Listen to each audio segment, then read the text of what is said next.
Salam, sekali lagi salam. Bapak Ibu Saudara yang terkasih di dalam nama Tuhan Yesus. Setelah bangkit dari kematian, Yesus menampakkan diri melalui berbagai macam cara, menampakkan diri melalui hal-hal di luar yang dipikirkan oleh murid-muridnya. Yesus menampakkan diri kepada murid-muridnya sebanyak beberapa kali. Kepada perempuan-perempuan yang pulang dari kubur, melalui malaikat memberitahukan bahwa Yesus sudah bangkit. Kepada Maria Magdalena di taman kuburan Yesus pada hari Minggu pagi itu. Kepada murid-muridnya yang sedang berjalan ke Emmaus. Kepada Petrus pada hari Minggu Paskah itu. Kepada 11 murid tanpa Thomas. Kepada 11 murid dengan hadirnya Thomas. Kepada 7 orang yang sedang menangkap ikan di Galilea sebelum Yesus naik ke sorga. Kepada 11 murid dan 500 orang di Bukit Galilea setelah minggu pertama sebelum Yesus naik ke sorga. Dan yang terakhir kepada ke-11 murid di Bukit Zaitun pada hari ke-40 setelah Paskah. Saudara yang terkasih, itulah peristiwa demi peristiwa setelah Yesus mati di kayu salib dan bangkit dan menampakkan diri. Dan hari ini kita akan belajar kebenaran firman Tuhan yang terambil dari Lukas 24 ayatnya yang ke-13 hingga ayatnya yang ke-35 dengan tema Yesus menampakkan diri di jalan ke Emmaus. Demikian firman Tuhan. Pada hari itu juga 2 orang dari murid-murid Yesus pergi ke sebuah kampung bernama Emmaus yang terletak kira-kira 7 mil jauhnya dari Yerusalem. Dan mereka bercakap-cakap tentang segala sesuatu yang telah terjadi. Ketika mereka sedang bercakap-cakap dan bertukar pikiran, datanglah Yesus sendiri mendekati mereka, lalu berjalan bersama-sama dengan mereka. Tetapi ada sesuatu yang menghalangi mata mereka, sehingga mereka tidak dapat mengenal Dia. Yesus berkata kepada mereka, "Apakah yang kamu percakapkan sementara kamu berjalan?" Maka berhentilah mereka dengan muka muram. Seorang dari mereka bernama Kleopas menjawab, "Adakah engkau satu-satunya orang asing di Yerusalem yang tidak tahu apa yang terjadi di situ pada hari-hari belakangan ini?" Katanya kepada mereka, "Apakah itu?" Jawab mereka, "Apa yang terjadi dengan Yesus orang Nazaret? Dia adalah seorang nabi yang berkuasa dalam pekerjaan dan perkataan di hadapan Allah dan di depan seluruh bangsa kami. Tetapi imam-imam kepala dan pemimpin-pemimpin kami telah menyerahkan Dia untuk dihukum mati dan mereka telah menyalibkannya. Padahal kami dahulu mengharapkan bahwa Dialah yang datang untuk membebaskan bangsa Israel. Tetapi sementara itu telah lewat 3 hari sejak semuanya itu terjadi. Tetapi beberapa perempuan dari kalangan kami telah mengejutkan kami. Pagi-pagi buta mereka telah pergi ke kubur dan tidak menemukan mayatnya. Lalu mereka datang dengan berita bahwa telah kelihatan kepada mereka malaikat-malaikat yang menyatakan bahwa ia hidup. Dan beberapa teman kami telah pergi ke kubur itu dan mendapati bahwa memang benar yang dikatakan perempuan-perempuan itu. Tetapi dia tidak mereka lihat. Lalu ia berkata kepada mereka, "Hai kamu orang bodoh, betapa lambannya hatimu, sehingga kamu tidak percaya segala sesuatu yang telah dikatakan para nabi. Bukankah Mesias harus menderita semuanya itu untuk masuk ke dalam kemuliaannya?" Lalu ia menjelaskan kepada mereka apa yang tertulis tentang Dia di dalam seluruh kitab suci. Mulai dari kitab-kitab Musa dan segala kitab nabi-nabi. Mereka mendekati kampung yang mereka tuju, lalu ia berbuat seolah-olah hendak meneruskan perjalanan. Tetapi mereka sangat mendesaknya, katanya, tinggallah bersama-sama dengan kami, sebab hari ini telah menjelang malam dan matahari hampir terbenam. Lalu masuklah ia untuk tinggal bersama-sama dengan mereka. Waktu ia duduk makan dengan mereka, ia mengambil roti, mengucapkan berkat, lalu memecah-mecahkan dan memberikan kepada mereka. Ketika itu terbukalah mata mereka, dan mereka pun mengenal dia. Tetapi ia lenyap di tengah-tengah mereka. Kata mereka seorang kepada yang lain, bukankah hati kami berkobar-kobar ketika ia berbicara dengan kita di tengah jalan, dan ketika ia menerangkan kitab suci kepada kita? Lalu bangunlah mereka dan terus kembali ke Yerusalem. Di situ mereka mendapati ke-11 murid itu. Mereka sedang berkumpul bersama-sama dengan teman-teman mereka. Kata mereka itu, sesungguhnya Tuhan telah bangkit dan telah menambahkan diri kepada Simon. Lalu kedua orang itu pun menceritakan apa yang terjadi di tengah jalan dan bagaimana mereka mengenal dia pada waktu ia memecah-mecahkan roti. Dikatakan berbahagia adalah bukan saja kita yang membaca, kita yang di dalam kehidupan. Saudara yang terkasih di dalam nama Tuhan Yesus, bagian firman Tuhan yang telah kita baca ini menceritakan tentang penampakan diri Yesus kepada dua orang murid yang sedang berjalan menuju ke Emmaus. Penampakan yang Yesus lakukan pada hari itu adalah penampakan yang kedua yang Yesus lakukan kepada dua orang murid yang sedang berjalan ke Emmaus. Saudara yang terkasih, Emmaus adalah suatu desa yang kira-kira 12 km jauhnya dari kota Yerusalem. Kalau kita melihat peta ini, kita melihat bahwa jarak antara Yerusalem ke Emmaus itu kalau di peta tidak terlalu jauh.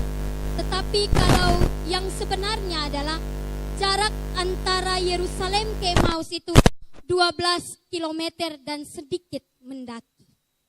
Kalau diperkirakan seperti dari Oebobo ke Noel Baki. Tetapi kalau dari Oebobo ke Noel Baki itu jalannya rata. Tetapi kalau dari Yerusalem ke Emmaus itu sedikit mendaki. Saudara yang terkasih, memang Lukas sendiri di dalam ayat yang kita baca tadi tidak mengatakan bahwa kedua orang tersebut berjalan dari arah Yerusalem. Tetapi kita tahu bahwa mereka waktu itu berada di Yerusalem menyaksikan peristiwa yang terjadi pada Yesus, orang yang mereka banggakan saat itu. Dalam perjalanan yang mereka lakukan, mereka sedang bercakap-cakap tentang apa yang terjadi. Mereka sedang membicarakan tentang berita-berita yang mereka dengar. Mereka sedang menceritakan tentang desah-desu hilangnya Yesus dari kubur. Dan itu kenyataan yang harus mereka terima. Yang mereka bicarakan rupanya bukan lagi merupakan rahasia, tetapi sudah diketahui oleh banyak orang. Bahwa Yesus sekarang tidak ada lagi di dalam kubur. Bahwa Yesus sekarang sudah hilang dari dalam kubur. Dan informasi ini mereka peroleh dari perempuan-perempuan yang pertama kali datang di kubur Yesus. Saudara yang terkasih di dalam nama Tuhan Yesus, ditambahkan lagi bahwa Petrus sendiri membenarkan hal itu. Bahwa Yesus tidak ada lagi di dalam kubur. Dan banyak sekali orang di tempat itu yang telah tahu bahwa Yesus telah hilang. Ada yang mengatakan bahwa Yesus dicuri mayatnya, tetapi kenyataan itu membuat mereka tidak bisa terima. Saudara yang terkasih, tetapi murid-murid yang lain juga tidak bisa menerima hal itu saja. Bukan saja dua orang yang berjalan ke Emmaus, tetapi murid-murid yang membanggakan Yesus juga telah mendengar kabar bahwa Yesus telah hilang. Mungkin saja mereka belum bisa menerima semua yang terjadi pada diri Yesus. Mungkin saja mereka belum bisa menerima apa yang terjadi, kenyataan yang terjadi sementara itu. Saudara yang terkasih di dalam nama Tuhan Yesus, karena bagi mereka Yesus adalah satu-satunya harapan. Yesus adalah harapan yang akan membebaskan mereka dari pemerintahan Romawi. Yesus adalah sosok yang dibangga-banggakan sepanjang 3,5 tahun mereka bersama-sama dengan Dia. Tetapi kenyataannya harapan itu hilang. Mereka berpikir bahwa harapan itu kosong, hampa. Tidak ada lagi Yesus bersama-sama dengan mereka. Yesus yang mereka pikirkan dalam kehidupan perjalanan mereka adalah seorang pahlawan, kini harus mati tergantung di kayu salib. Itu yang membuat mereka hilang harapan.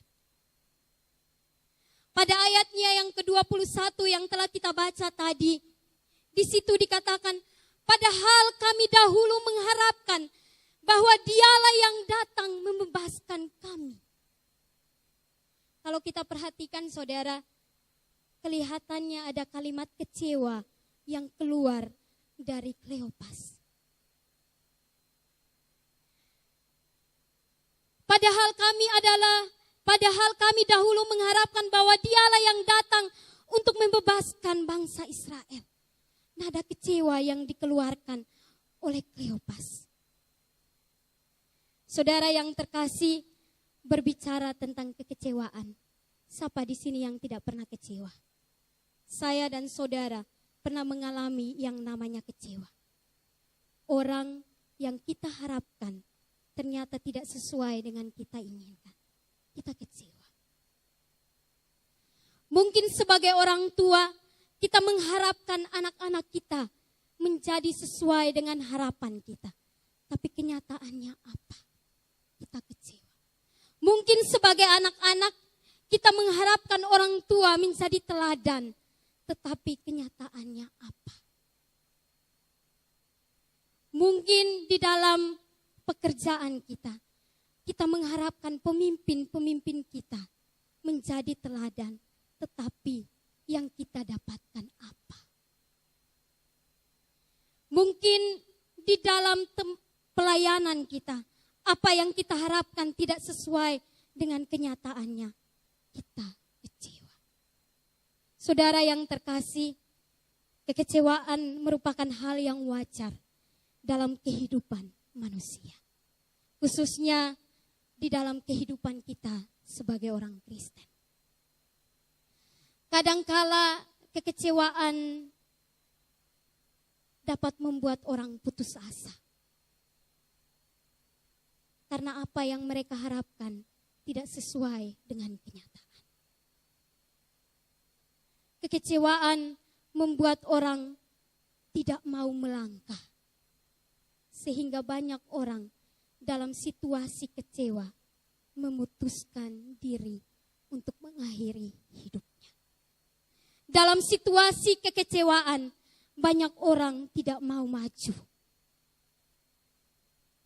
Saudara, maka pentingnya kita menggunakan kekecewaan untuk bertumbuh menjadi pribadi yang baik.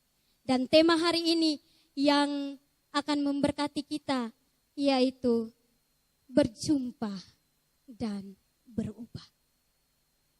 Saudara yang terkasih, berkaitan dengan kekecewaan yang dialami oleh kedua murid yang telah kita baca tadi. Ada beberapa hal yang akan kita belajar bersama-sama. Hal yang pertama, yaitu kekecewaan membuat mereka melupakan semua ajaran yang telah mereka terima. Kekecewaan yang dialami oleh kedua murid ini membuat mereka melupakan semua ajaran yang telah mereka terima.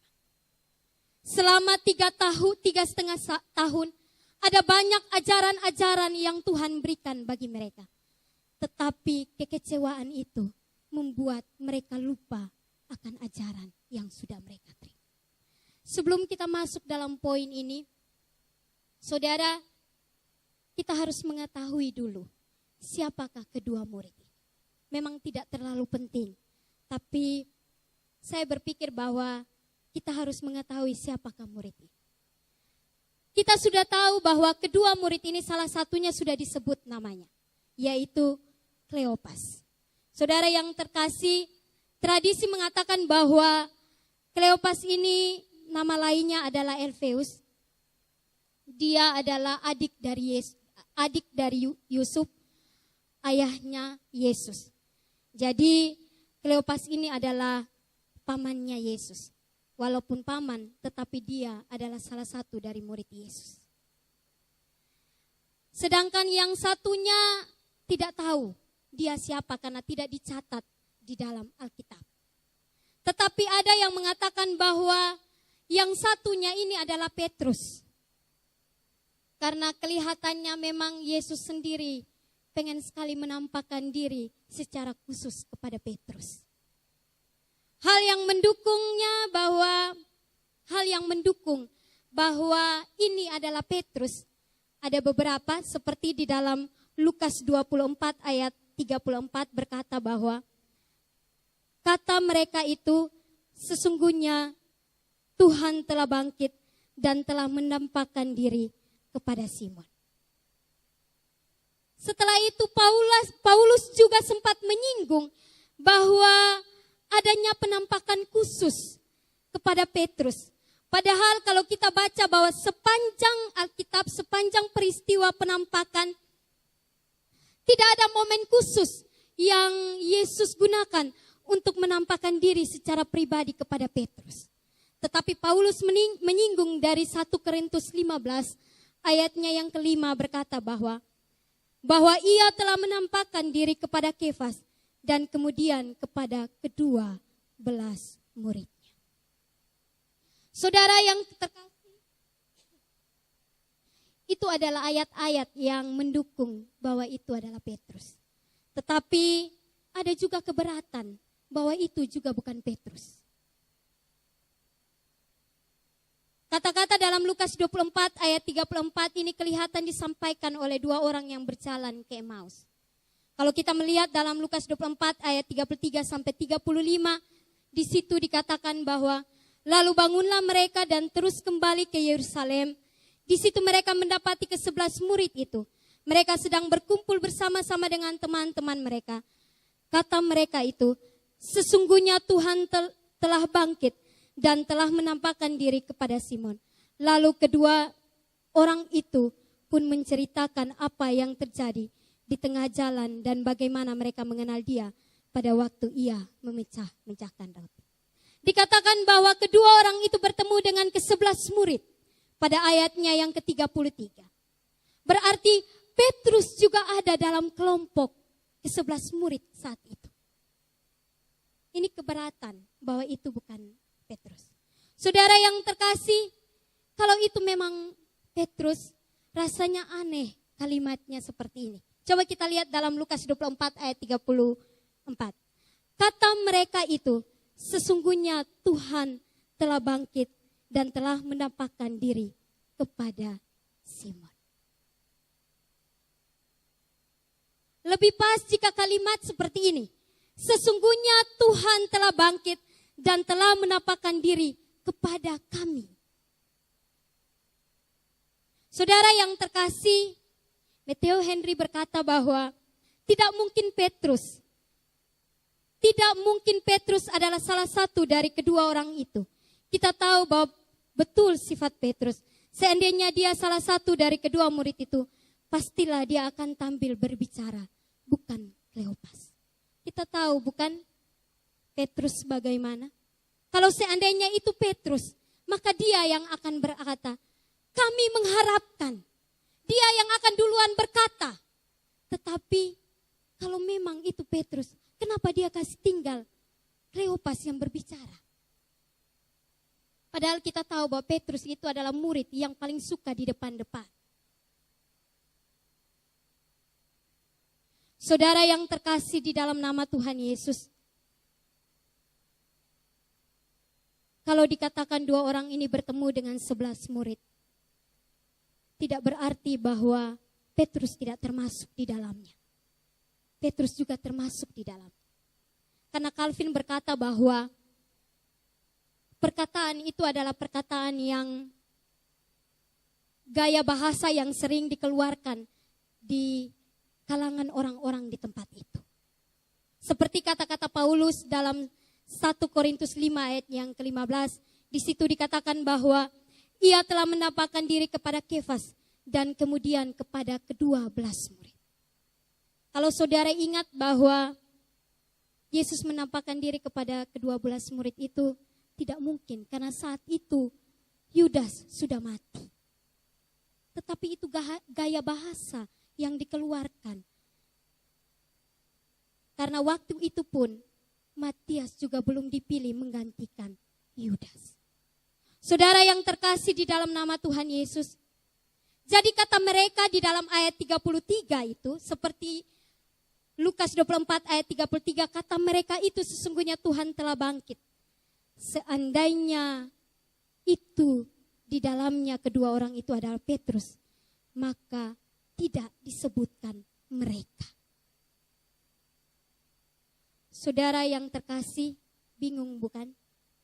Mau Petrus atau bukan, itu adalah kedua murid Tuhan.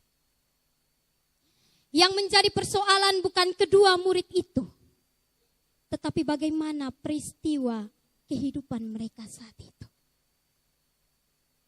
Kita kembali kepada poin kita. Ketika mereka merasakan kekecewaan, mereka melupakan semua ajaran yang mereka terima. Saudara tahu bahwa mereka bersama-sama dengan Tuhan selama 3,5 tahun. Mereka melakukan mujizat bersama-sama dengan Tuhan saat itu. Mereka berjalan dari kota ke kota, dari desa ke desa bersama-sama dengan Tuhan. Mendengarkan ajaran-ajarannya. Tetapi apa? Mereka melupakan itu.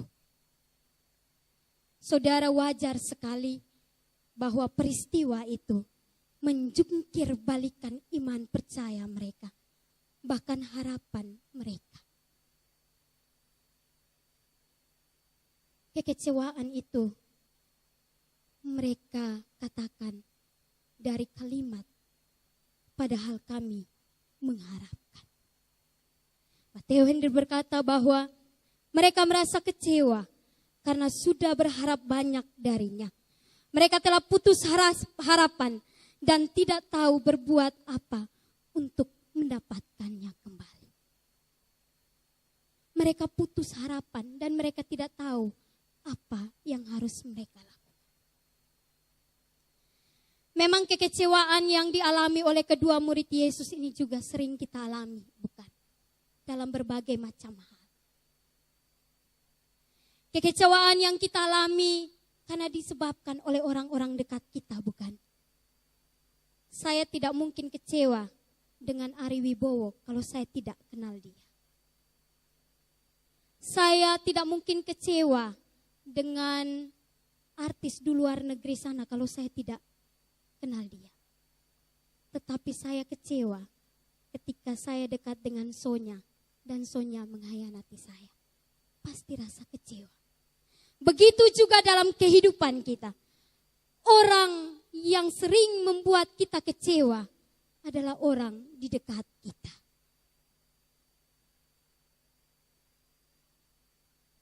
Selama kurun waktu 3,5 tahun, ada banyak kebenaran yang Yesus ajarkan kepada mereka. Ada banyak peristiwa-peristiwa, kata firman Tuhan yang Yesus ajarkan kepada mereka. Tetapi saat itu, mereka melupakan semua ajaran. Karena kekecewaan itu, semua ajaran lenyap dari pikiran mereka. Yesus sering mengajar bahwa ia harus menderita sesuai dengan kitab suci. Yesus sudah berkali-kali bernubuat bahwa ia akan mati, tetapi ia akan bangkit pada hari yang ketiga. Tetapi mereka melupakan itu. Mereka juga sudah mendengar kabar tentang kebangkitan, kabar sukacita, kabar baik. Tetapi mereka melupakan itu karena kekecewaan. Ternyata kekecewaan yang mereka alami, mereka tidak memahami dengan benar apa yang Yesus pernah katakan. Pemahaman yang salah mempengaruhi kepercayaan mereka. Pemahaman kekecewaan membuat kepercayaan mereka melupakan semua yang Yesus katakan waktu Yesus bersama-sama dengan mereka. Bukankah ini juga sering terjadi dalam kehidupan kita? Kita sering kecewa dan melupakan janji-janji Tuhan. Kekecewaan sering membuat kita lupa akan kasih Tuhan. Kekecewaan sering membuat kita lupa akan firman Tuhan yang selalu menguatkan kita. Dan yang paling sering kita lakukan adalah ketika kita kecewa, kita marah dengan Tuhan. Saudara yang terkasih, sedikit kesaksian. Waktu saya mengambil keputusan untuk sekolah teologi di Jakarta, orang yang paling saya harapkan adalah bapak saya. Dia adalah sosok yang saya banggakan. Bukan mama tidak saya banggakan, tidak. Tapi yang saya idolakan waktu itu adalah bapak. Karena adik saya hadir, dia tahu bahwa di dalam keluarga saya itu siapa yang paling disayang. Saya mau pergi sekolah teologi pun bapak tidak lepas. Sekolah di Kupang, teologi di Kupang juga ada. Karena dia berpikir bahwa dia harus berpisah dengan anak yang dia sayangi. Saya juga berpikir seperti itu. Tapi saya harus ambil keputusan untuk saya sekolah teologi. Dan selama saya sekolah di sana, saya merasakan bahwa dia adalah orang yang memenuhi kebutuhan saya, sekecil apapun itu. Saya mengeluh setiap saat, dia selalu menghibur saya. Dia adalah harapan saya, walaupun saya sudah sekolah teologi. Ketika saya pulang dari Kalimantan, KKN di sana, saya pulang ke Kupang, dia masih bilang, tidak usah pulang lagi. Tinggal saya di Kupang. Buat apa kuliah jauh-jauh Inae? Saya tetap, Bapak, beta semester 6. Saya pulang. Saya tidak dikasih tahu bahwa Bapak sakit keras, tidak. Setiap kali saya telepon, Mama yang angkat. Saya berpikir bahwa Bapak tugas. Dan yang saya lebih yakin lagi Bapak sehat karena uang rutin dikirim. Dengan dikasih tahu ke saya bahwa uang itu dari Bapak. Saudara yang terkasih, tiba-tiba hari Minggu pagi, saya ditelepon untuk pulang. Sementara itu besoknya saya harus ujian. Saya bilang dengan Mama, untuk apa pulang? Nanti sekaligus Desember baru saya pulang. Pulang, Bapak sakit keras. Tetapi itu sudah meninggal. Tanpa saya sadari, kakak saya yang laki-laki telepon, kasih tahu teman saya yang di samping. Ada kasih besar loudspeaker. Jangan kasih tahu Umi, bilang Bapak su meninggal. Saat itu saudara saya di asrama, saya terpukul. Saya bilang saya pulang, semua di rumah mati dari saya.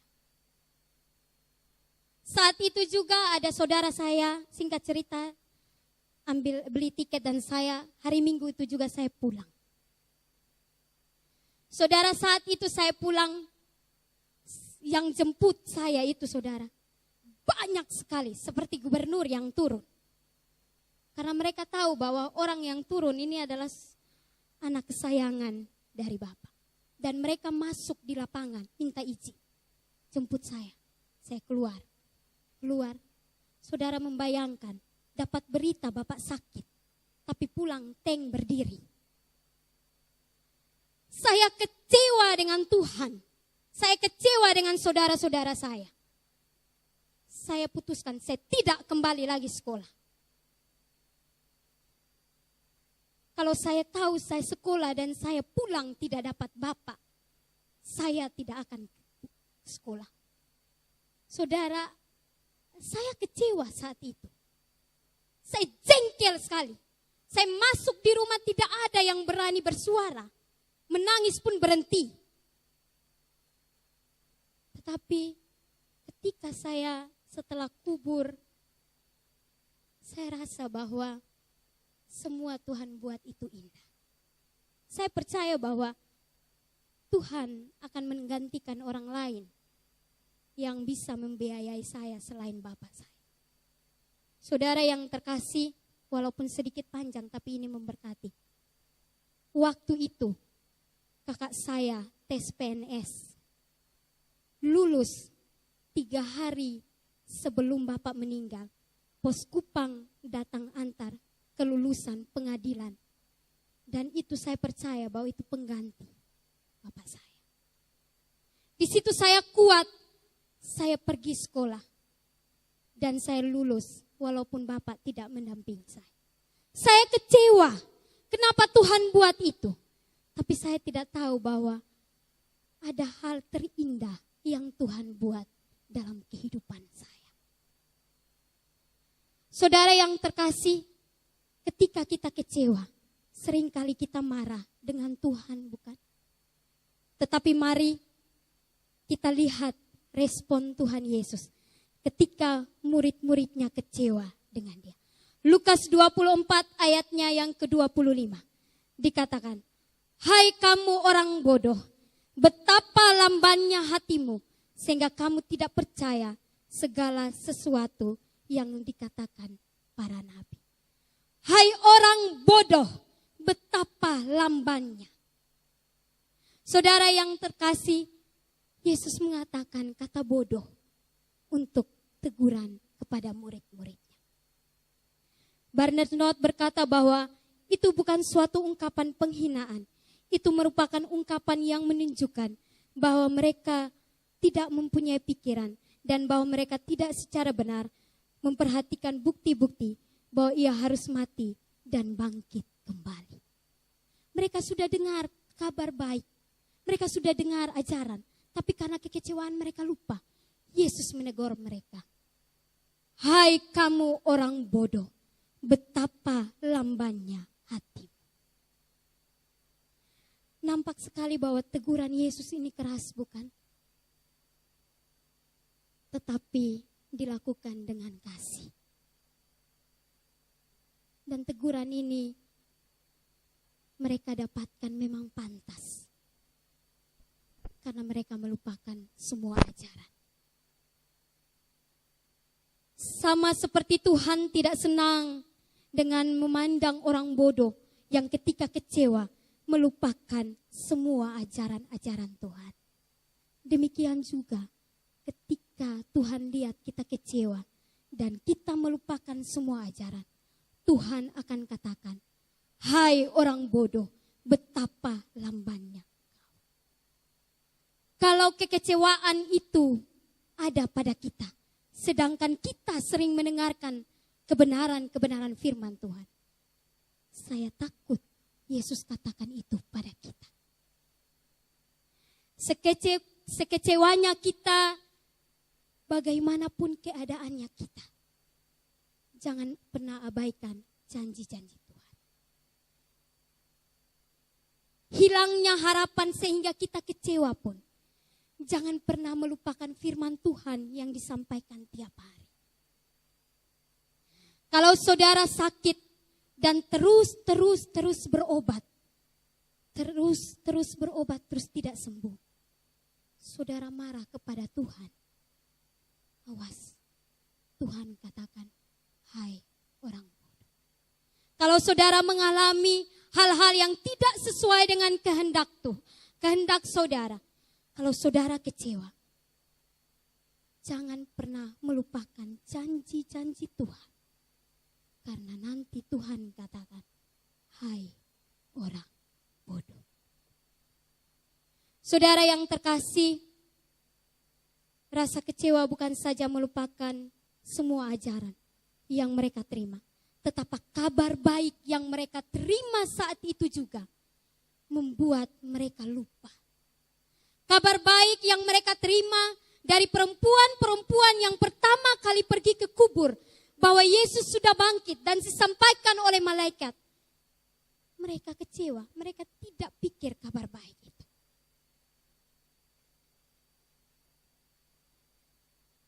Saudara yang terkasih, bukan saja pemahaman yang mereka terima, tetapi kabar baik pun mereka menolak karena rasa kekecewaan.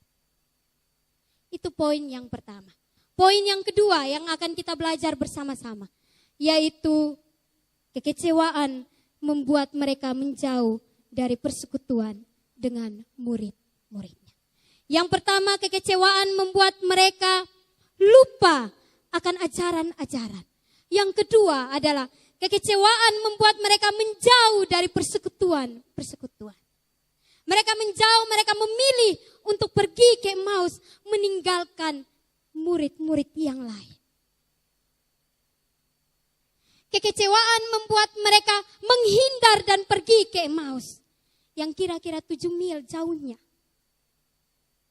Seharusnya yang mereka lakukan adalah mereka tetap tinggal di Yerusalem untuk sama-sama bersekutu, untuk sama-sama menghibur, untuk sama-sama menguatkan satu sama lain. Tetapi mereka memilih untuk pergi. Yang mereka lakukan adalah tindakan yang tidak sesuai dengan keinginan Tuhan. Matthew Henry berkata bahwa tidak diceritakan alasan mereka pergi ke sana. Apakah karena memang ada urusan atau hanya ingin mengunjungi teman saja? Saya rasa mereka sedang kembali pulang ke Galilea dengan maksud untuk tidak lagi berurusan lebih jauh dengan perkara mengenai Yesus. Mungkin mereka ingin menyepi dan undur diri dari kelompok mereka tanpa meminta izin untuk berpamitan terlebih dahulu. Sebab mereka menganggap kisah dan kebangkitan guru mereka yang telah mereka dengar itu hanyalah omong kosong belaka.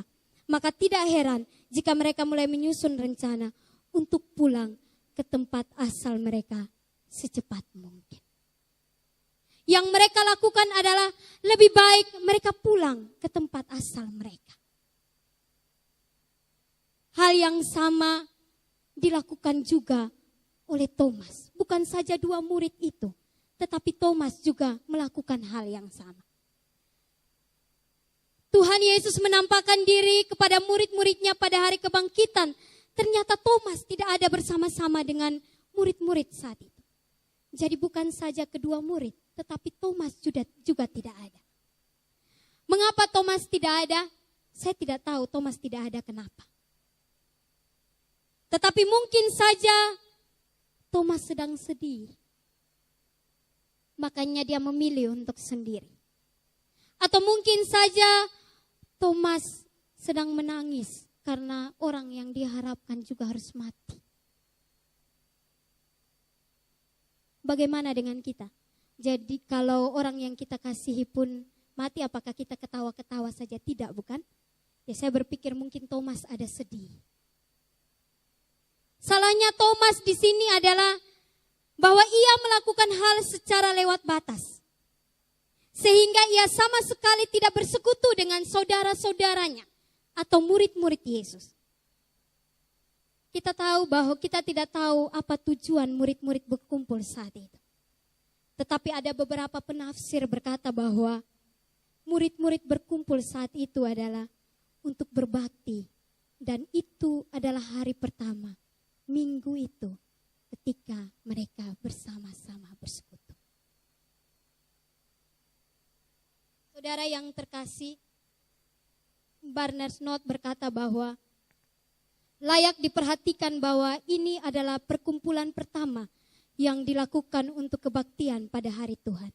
Dan dalam perkumpulan itu Yesus hadir.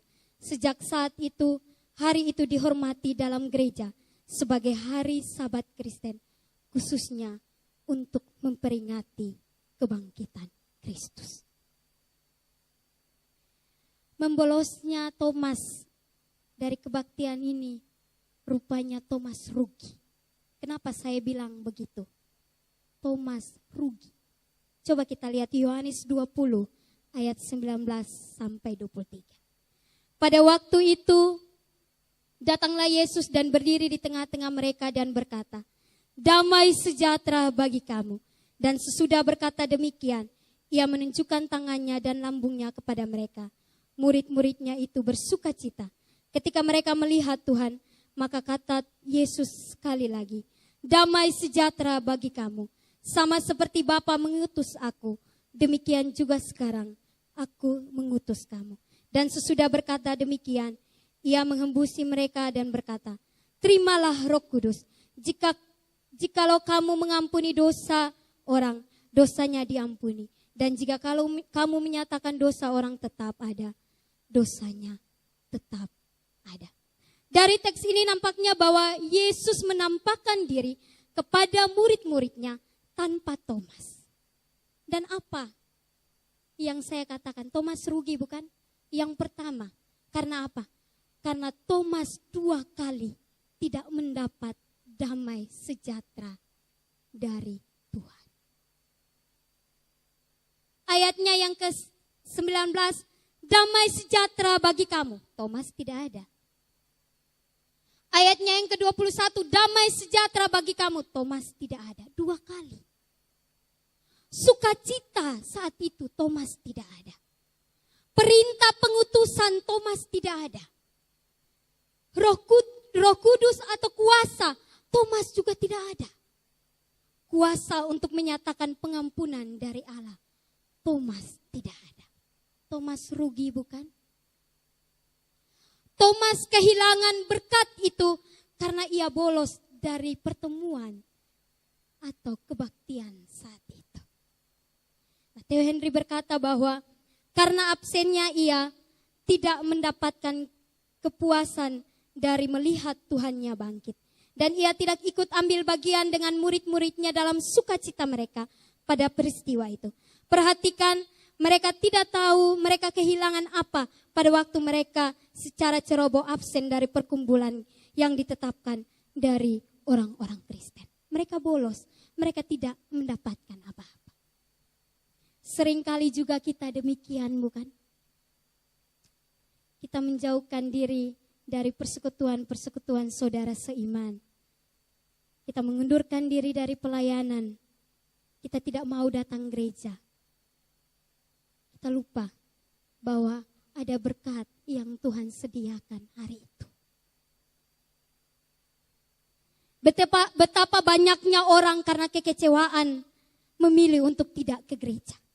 Kalau saya ke gereja, saya ketemu itu orang yang kasih kecewa saya. Mendingan saya tidak gereja. Banyak orang di antara kita yang karena kekecewaan tidak mau pelayanan. Buat apa beta pelayanan? Kalau beta pelayanan bersama-sama dengan dia, biar sah. Kalau dia masih ada di pelayanan, beta sonakan pelayanan. Tapi kalau dia son ada lagi, baru beta pelayanan. Berapa banyak di antara kita yang begitu? Berapa banyak di antara kita yang memilih tidak terlibat di dalam pelayanan atau tidak mau datang gereja dengan alasan kecewa dengan orang yang ada di dalam gereja? Berapa banyak di antara kita seperti itu? Berapa banyak di antara kita yang tidak mau ikut PA karena kecewa dengan orang di dalam PA yang mengikuti PA? Berapa banyak di antara kita yang tidak mau ikut kaum wanita karena kecewa dengan pengurus kaum wanita atau orang-orang di dalam kaum wanita? Berapa banyak kita yang tidak mau ikut ibadah pemuda karena kecewa dengan orang-orang dalam ibadah pemuda?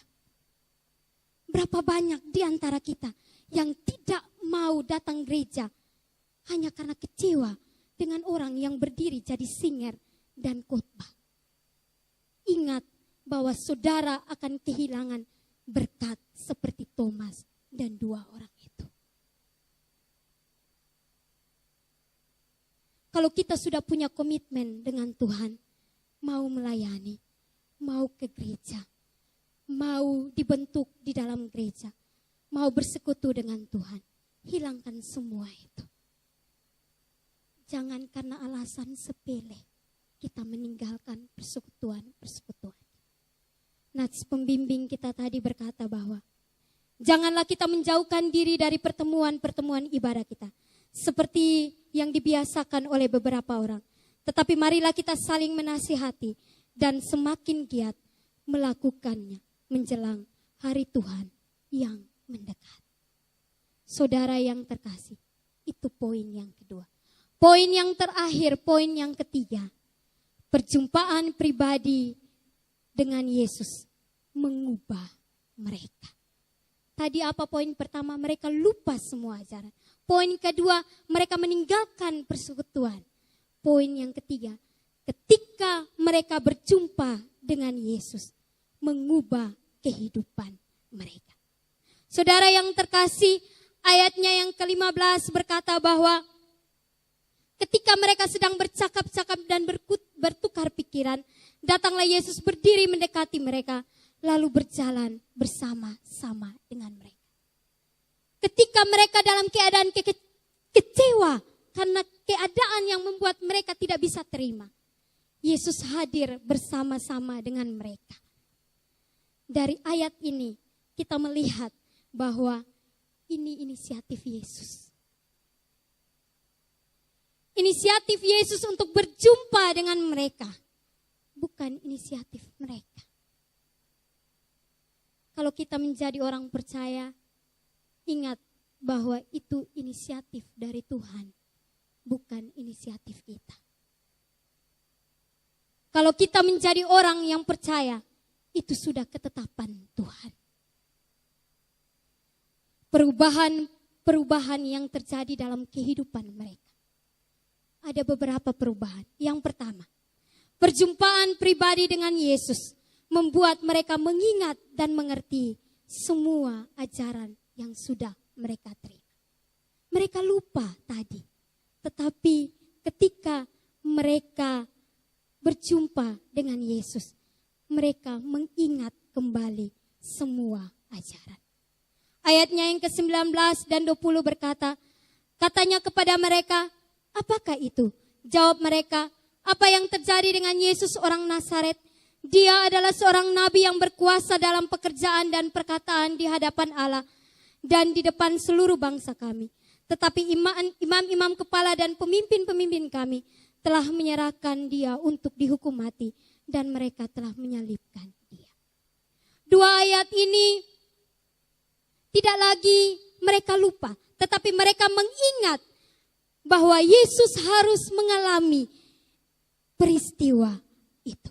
Peristiwa bahwa Yesus akan disalibkan, mati, dikuburkan, dan bangkit pada hari yang ketiga. Perjumpaan pribadi dengan Yesus membuat mereka lupa, tetapi ketika mereka berjumpa, mereka ingat kembali semua ajaran yang sudah mereka terima. Saudara yang terkasih di dalam nama Tuhan Yesus, ajaran yang mereka pelajari dan mereka peroleh, mereka pernah lupa, tetapi ketika mereka bertemu dengan Yesus. Pada ayat yang ke-35, lalu kedua orang itu pun menceritakan apa yang terjadi di tengah jalan dan bagaimana mereka mengenal dia ketika dia memecahkan roti. Mereka mengenal kembali Yesus bukan? Ketika mereka berjumpa dengan dia. Yang berikut, perjumpaan pribadi dengan Yesus membuat mereka kembali percaya. Tadinya mereka lupa, mereka tidak percaya. Tetapi sekarang ketika mereka kembali, mereka melihat Yesus, berjumpa dengan Yesus, mereka kembali percaya. Saudara yang terkasih, sesungguhnya Tuhan telah bangkit. Itu kata-kata yang mereka keluarkan dari mulut mereka. Ayatnya yang ke-34, kata mereka, sesungguhnya Tuhan telah bangkit dan telah menampakkan diri kepada Thomas. Itu pada ayat yang mereka masih ragu, mereka tidak percaya. Tetapi pada ayat yang ke-35, lalu kedua orang itu pun menceritakan apa yang terjadi di tengah-tengah mereka. Ketika mereka berjumpa dengan Yesus, mereka percaya bahwa Yesus sudah bangkit. Kita yang sudah menerima Tuhan Yesus, kita sudah orang percaya. Kita sudah menyatakan diri sebagai orang yang dipilih Tuhan.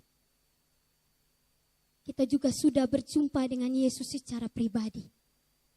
Bagaimana kepercayaan kita kepada Dia? Banyak orang percaya kepada Yesus, tetapi sedikit yang mempercayakan dirinya kepada Yesus, bukan?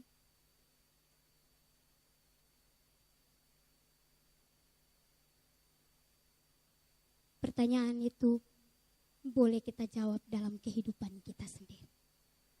Saya tidak punya andil untuk meminta saudara menjawab sekarang. Tetapi itu pertanyaan saudara jawab sendiri. Yang berikut, perjumpaan pribadi dengan Yesus membuat mereka kembali bersekutu. Tadinya mereka pergi menjauh, tapi sekarang mereka kembali bersekutu. Kalau pada ayatnya yang ke-13, di situ dikatakan bahwa mereka pergi ke Emmaus, menjauhkan diri. Tetapi pada ayat yang ke-33, lalu bangunlah mereka dan terus kembali ke Yerusalem. Saudara yang terkasih, kalau kita sering kecewa dengan Tuhan, kita sering kecewa dengan teman-teman pelayanan kita sering kecewa dan mau mundur dari pelayanan kita. Ingat ketiga hal ini. Belajar dari kedua murid ini, kembali bersekutu. Pemulihan hubungan dengan Kristus juga memulihkan hubungan kita dengan sesama, bukan? Ketika mereka kembali kepada Kristus, mereka melupakan semua kekecewaan yang terjadi dalam kehidupan mereka. Saudara yang terkasih, Mor adalah seorang dokter terkenal di Prancis. Dia adalah seorang dokter yang mendapat banyak prestasi. Banyak keberhasilan-keberhasilan yang diterima oleh Mor. Tetapi kehidupan masa lalunya begitu buruk. Ketika dia bersekolah di salah satu universitas terbesar di Prancis, Universitas Kedokteran, beberapa semester dia kecewa karena cewek yang dia sayang berpaling dari hidupnya. Setelah itu dia memutuskan untuk membunuh cowok dari ceweknya tadi. Akhirnya singkat cerita dia membunuh selingkuhan dari ceweknya ini. Dia masuk penjara selama 3 tahun. Ketika dalam penjara, Mor tambah kecewa karena orang-orang di dekatnya hilang semua. Keluarganya juga hilang, perusahaannya juga bangkrut, dan dia semakin kecewa. Tetapi dia yakin pasti dia keluar, dia harus keluar. Dia keluar, akhirnya 3 tahun kemudian Mor keluar dari penjara. Dia memutuskan untuk tidak kembali lagi bersekolah di Universitas Kedokteran itu. Saudara, akhirnya Mor mengambil keputusan untuk menjadi seorang perampok terkenal di Prancis. Dia berusaha merampok orang-orang terkaya di sana. Dan suatu hari dia ingin merampok di selatan, di daerah selatan bagian Prancis. Ada rumah besar di situ. Ketika sore dia sudah memutuskan bahwa dia akan merampok di rumah itu. Setelah itu, karena dia tahu bahwa tuan rumah akan keluar. Dia pergi ke rumah itu, dia mencungkil pintu utamanya dan dia buka. Setelah dia buka, dia tidak tahu bahwa di dalam rumah itu ada orang. Siapa? Dia tersentak di depan pintu dan dia tidak tahu apa yang harus dia buat. Ternyata di dalam rumah ini ada satu anak kecil bernama Kay yang buta. Dengan suara yang gugup, Mor berkata bahwa saya adalah suruhan dari bapakmu. Kay dengan kepastian bahwa bapaknya mengirimkan orang yang baik. Dia meminta Mor, mari masuk paman, duduk dan mendengar saya bermain piano. Kay adalah seorang anak buta berumur 8 tahun. Dia pintar memainkan piano. Tiap hari hidupnya hanya dengan bermainkan piano, melukis, dan punya satu harapan besar bahwa dia akan menjadi seorang pianis yang terkenal. Ketika Mor duduk mendampingi Kay, Kay bertanya, Paman tahu apa lagu yang saya nyanyikan? Mor bilang, saya tidak tahu. Paman dengar. Kay memainkan pujian bagus sekali. Saya tidak tahu pujian itu apa. Mor sementara mendengarkan pujian ini, dia lupa tujuan awalnya datang ke rumah itu. Saudara, setelah itu Kay meminta Mor, paman mendampingi saya ke sebelah situ. Di situ terdapat berbagai macam lukisan. Ada lukisan matahari, ada lukisan bulan, ada lukisan bintang. Walaupun lukisan itu tidak sebagus pelukis. Tetapi Mor berkata, paman tahu apa yang saya lukis? Mor bilang, saya tahu itu matahari. Saya tahu itu bulan. Saya tahu itu bunga. Akhirnya Kay bertanya kepada Mor, paman tahu matahari itu berwarna apa? Mor berkata dengan lembut bahwa matahari itu warnanya keemasan. Dengan lantang Kay berkata, itulah hati saya, paman. Ketika itu Kay bertanya lagi, paman, apakah matahari itu berkuasa? Mor berkata, matahari itu berkuasa buat kita. Dia memberikan sinarnya untuk kehidupan kita. Dalam percakapan mereka, Mor lupa tujuan pertama dia hadir di rumah itu. Saudara yang terkasih, akhirnya dia berkata kepada Kay, matahari, bulan, dan bintang ini sangat indah. Akhirnya Kay berkata, itulah harapan saya. Harapan saya adalah saya bisa melihat ketiga benda ini. Dan saya percaya bahwa harapan saya ada. Dengan air mata mengalir, Mor menuliskan surat kepada kedua orang tua Kay. Dengan tulisan, terima kasih untuk pelajaran penting yang saya terima dari anak kalian berdua. Saudara, dia lupa tujuan pertamanya. Mor ingat bahwa tujuan pertamanya itu mencuri. Tapi dia dapat harapan. Dia dapat kekuatan melalui anak kecil ini. Dia tidak pernah membayangkan bahwa dia menemukan anak kecil yang buta ini. Dengan harapan besar yang ada. Akhirnya apa saudara? Kay menjadi seorang pianis terkenal di Prancis. Dan setiap kali dia mengadakan konser, Mor berusaha untuk mengikuti. Mor akhirnya pulang dari situ dan melanjutkan sekolah kedokteran. Dan dia tamat sebagai siswa berprestasi. Dia menjadi dokter terkenal saat itu. Dan dia dengan teman-temannya mengoperasikan mata Kay. Dan Kay menjadi seorang wanita yang cantik, bahkan pianis yang terkenal. Saudara bayangkan kalau Mor berjumpa dengan Yesus secara pribadi. Mor berjumpa dengan Kay saja, Mor bisa berubah.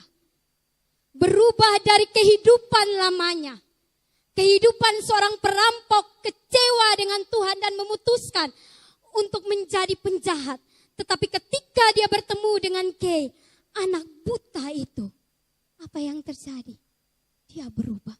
Dia kembali dan tetap memegang satu kepercayaan bahwa dia bisa. Saudara yang terkasih, perubahan besar apa yang terjadi ketika Mor bertemu dengan Yesus saat itu? Lalu bagaimana dengan kita? Kita tiap hari bilang kita sudah bertemu dengan Yesus secara pribadi. Perubahan apa yang sudah terlihat di dalam kehidupan kita? 4 hari lagi kita akan memperingati hari kenaikan Yesus Kristus, bukan? 4 hari lagi kita merayakan hari kenaikan Yesus ke sorga, menyiapkan tempat buat kita, bukan?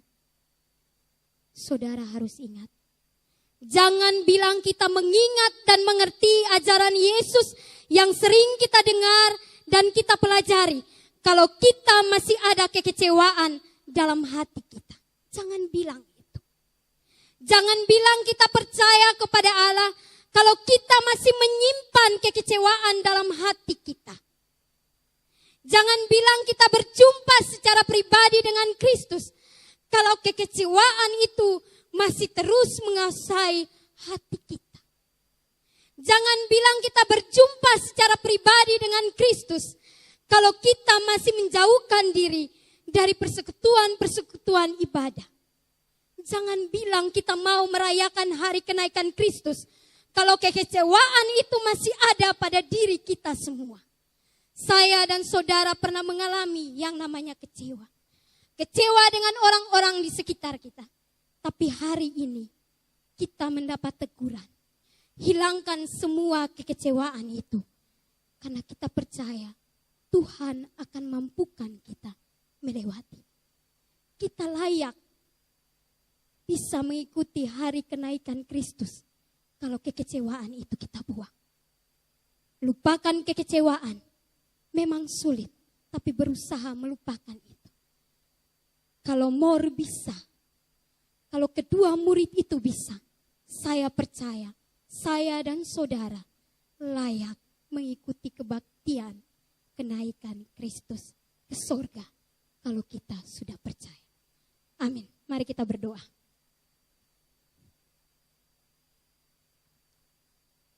Bapa di surga, terima kasih untuk kebenaran firman Tuhan hari ini. Firman Tuhan yang mengajarkan kami untuk kami melupakan kekecewaan yang ada pada diri kami. Firman Tuhan yang mengajarkan kami untuk kami mau bersekutu dengan Engkau. Biarlah firman Tuhan yang kami dengar boleh menjadi berkat dalam kehidupan kami. Kami bawa pulang dan kami renungkan dalam kehidupan kami. Terima kasih Tuhan. Di dalam nama Tuhan Yesus kami berdoa. Amin.